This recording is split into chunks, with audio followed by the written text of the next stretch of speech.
Bienvenidos, alquimistas, a este apasionante podcast dedicado a una de las mujeres más influyentes de la literatura gótica, que desafió la autoridad masculina y bajo su conciencia feminista, encriptó y liberó miedos de índole sexual, describiendo imponentes castillos, austeros conventos de clausura y lúgubres mazmorras, cuales exquisitas metáforas del cuerpo femenino. Bienvenidos, amigos, a la vida y obra de la reina madre del terror gótico, aquella que hizo estremecer de miedo y pavor a los curiosos lectores de la segunda mitad del siglo XVIII, aquella que renovó el bello género y lo elevó a la romántica condición del terror. Su nombre, Lady Anne Radcliffe. Anne Radcliffe nació en el londinense barrio de Holborn, actualmente entre el barrio de la City y Camden, allá por el año de 1764, en el seno de una familia burguesa. Su padre, William Oates, fue un comerciante a cargo de una compañía familiar, y su tío, Thomas Bentley, un amante de las artes y las letras. Será en este ambiente de constante intercambio de ideas y de pasión intelectual en el que la joven Anne Oates, pues ese era su apellido de soltera, se movió durante su infancia y adolescencia. Sin embargo, su condición de mujer mermaba la educación que recibía, pues sus progenitores consideraban que apenas unas pequeñas nociones de música, arte y protocolo bastarían para hacer de la curiosa Anne una señorita de su tiempo. Aún así, y al ver reducidas sus posibilidades, la joven encontró en la lectura el estímulo para liberar su espíritu creador. Devoraba novelas, teatro, ensayos filosóficos, escritos teológicos, pero siempre sintió predilección por historias tenebrosas y de terror. Entre sus libros favoritos estaba Macbeth, del gran William Shakespeare, y Los bandidos de Schiller, obras maestras de la literatura universal en donde lo tétrico y la bruma se entremezclan genuinamente para crear un ambiente cautivador y misterioso. De ellos bebería la joven Anne para adentrarse entre las sombras de la literatura gótica, aquella que la encumbraría a ser conocida como la Dama del Terror. En su juventud frecuenta la escuela femenina de la ciudad inglesa de Bath, que fundaron las hermanas Sophia y Harriet Lee. Allí fue donde una obra de la primera de ellas, Briseis, acabó influyendo en su estilo personal. Aquel texto lúgubre y romántico que narraba una historia de amor durante el reinado de Isabel I de Inglaterra se convirtió en todo un fenómeno literario que no pasaría desapercibido por Anne Oates, quien ya empezaba a mostrar especial interés por la creación literaria. Los años pasaron lentos al abrigo de inquietas y fascinantes lecturas hasta llegar a 1787, año en el que contrae matrimonio con su prometido, William Radcliffe, un estudiante de Derecho que nunca finalizó sus estudios, pero que se dedicó al periodismo y llegó a ser propietario del prestigioso English Chronicle. Fue él, consciente de su gran talento para la escritura, quien la animó a publicar en 1789 su primera novela, The Castle of Atheling and Dunbayne, ambientada en un austero castillo escocés, propiedad de un señor con un oscuro pasado y protagonizada por una inocente y aterrada joven. Aquella obra sublime del género de terror no solo le dio a conocer entre los lectores, sino que también estableció el esquema que reproduciría una y otra vez a lo largo de su carrera literaria, lugares tenebrosos y sombríos, personajes tétricos y aquejados por terribles circunstancias serían la nota predominante en cada una de sus geniales obras. A esta primera publicación le siguieron A Sicilian Romance en 1790 o A Romance of the Forest en 1791. Sin embargo, no fue hasta Los Misterios de Udolfo en 1794 cuando su fama y prestigio adquieran una dimensión extraordinaria.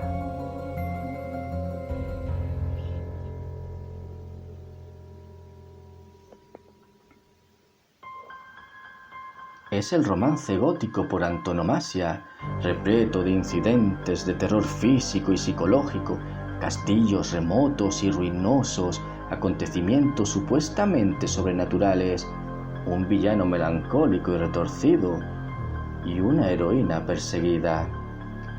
El relato está lleno de extensas y melancólicas descripciones de paisajes exóticos en los Pirineos y Apeninos. La trama se enmarca en el año 1584, al sur de Francia y norte de Italia.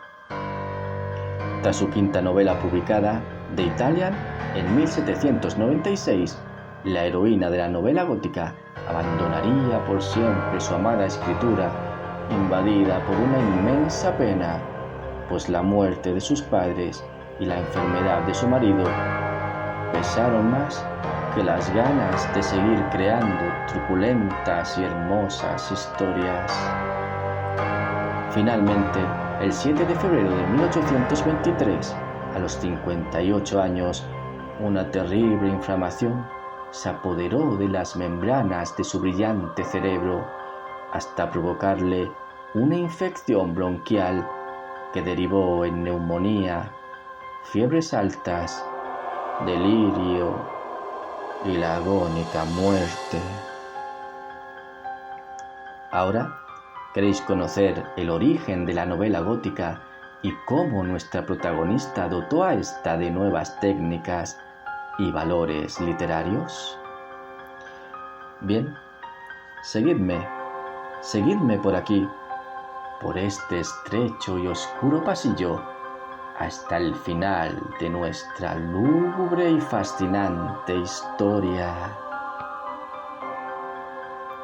La novela llamada gótica gozó de gran popularidad en la Inglaterra del siglo XVIII. Una de las exponentes más importantes de este género fue la mencionada Anne Radcliffe, quien supo mantener el interés de los lectores y llenar de terror, miedo y expectación el ambiente, sin tener que apoyarse en lo sobrenatural, como ya hicieron sus coetáneos Walpole o Lewis. Y es que fueron muchos los novelistas que hicieron estremecer de aprensión y horror a los lectores y lectoras inglesas de la segunda mitad del siglo XVIII, gracias a la eclosión literaria de la novela gótica. Un género que tiene nombre y fecha, ya que fue inaugurado por Horace Walpole en 1764 con su novela The Castle of Otranto. En ella aparecen un sinfín de historias muy parecidas donde se reúnen los típicos ingredientes del género, desde los consabidos castillos y calabozos hasta las apariciones fantasmales, cadenas, esqueletos y hermosas doncellas siempre en peligro. Aspectos todos ellos relacionados con el género de terror que se presta de la arquitectura gótica en la escena, el uso del estilo epistolar, una cargada intensidad descriptiva para dar mayor efecto de realidad a la historia, la recreación de una atmósfera de misterio y suspenso en donde ocurren eventos y sucesos sobrenaturales o de difícil explicación, el erotismo romántico y larvado propio de la época intriga desarrollada en monasterios y cementerios como escenarios que enriquecen la trama y la elevan a la sublime belleza que nace del caos y la desolación.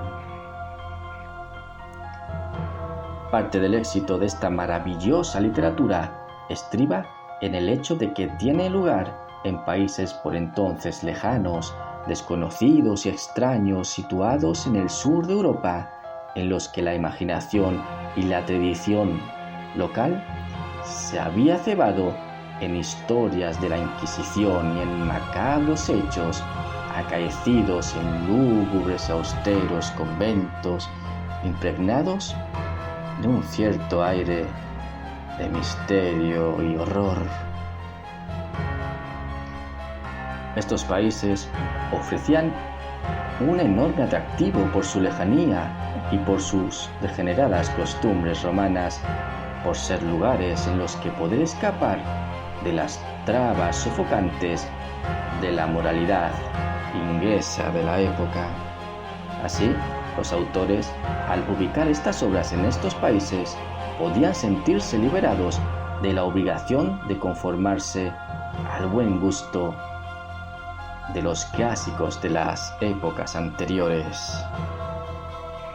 Pero no solo les pertenecía a los hombres el ejercicio de la pluma para contar estas truculentas y terroríficas historias, pues poco a poco el auge del discurso femenino irá calando en la novela gótica hasta hacer de la mujer el máximo exponente de este bello género. Incluso entre los críticos más acérrimos se aceptaba el hecho de que en el campo de la literatura de la imaginación existían escritoras que nada tenían que envidiar a sus congéneres masculinos.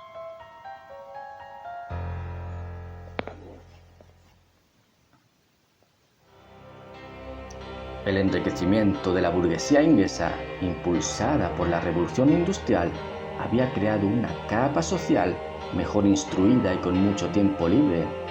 He aquí el origen del aumento de un público ávido de entretenimiento en la forma de historias sentimentales, donde la falta de autenticidad histórica fue ampliamente compensada por el don del autor en evocar circunstancias tremebundas.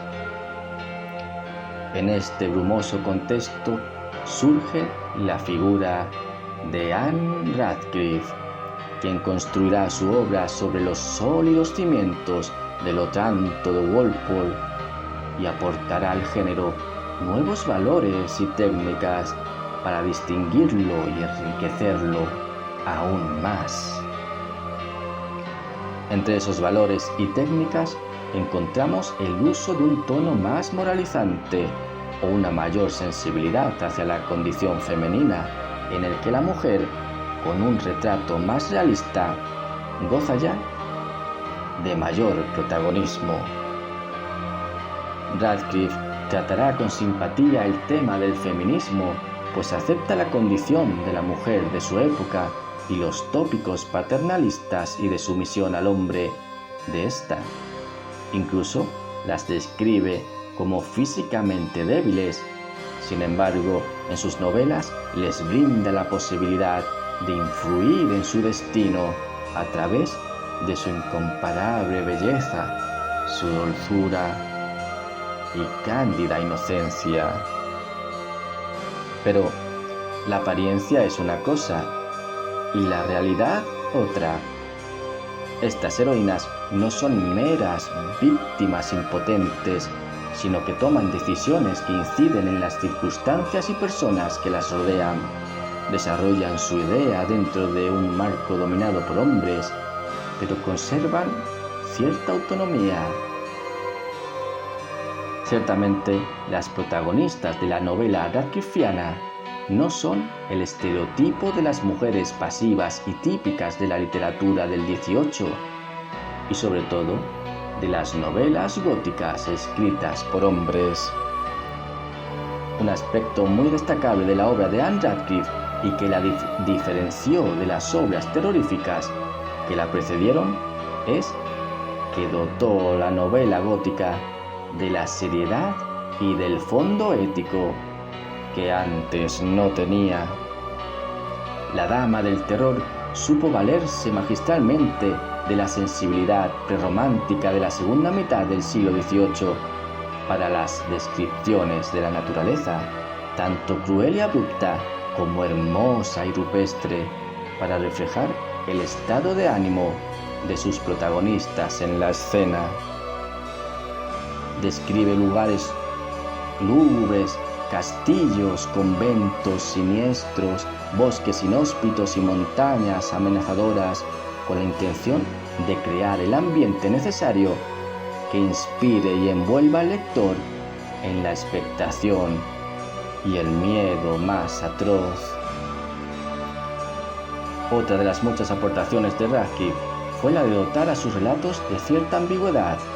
En lugar de describir fantasmas y monstruos, sugiere acontecimientos que producen angustia en el lector, haciéndole creer que algo sobrenatural e inexplicable está a punto de ocurrir, cuestión que sin duda aumenta su aprensión.